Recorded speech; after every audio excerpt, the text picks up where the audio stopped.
আমি ঢাকার সর্বকনিষ্ঠ শিশু শহীদ জাবির ইব্রাহিমের মা। সর্বপ্রথম আমি আল্লাহ সুবহানাহু ওয়া তাআলার কাছে কৃতজ্ঞতা জ্ঞাপন করছি। সাথে সাথে বাংলাদেশ জামায়াতে ইসলামীর প্রতি কৃতজ্ঞতা জানাচ্ছি শহীদ পরিবার ও জুলাই যোদ্ধাদের প্রতিনিধিত্ব করার জন্য একজন শহীদের মাকে মনোনীত করে সংসদে কথা বলার সুযোগ করে দেওয়ার জন্য।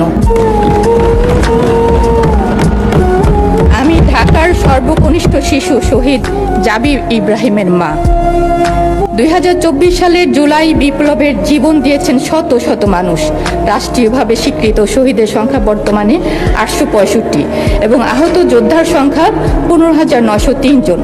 এদের মধ্যে 43 জন সম্পূর্ণ দৃষ্টিশক্তি হারিয়েছেন এবং প্রায় 2000 আহত যোদ্ধা স্থায়ীভাবে পঙ্গুত্ব নিয়ে জীবনযাপন করছেন।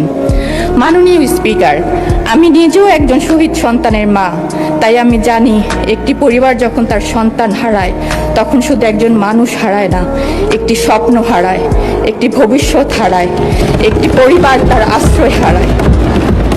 তাই মাননীয় মন্ত্রীর কাছে আবেদন, জুলাই বিপ্লবের প্রায় 1400 শহীদের হত্যার বিচার খুবই ধীর গতিতে চলছে, বিচারকে ত্বরান্বিত করা হোক।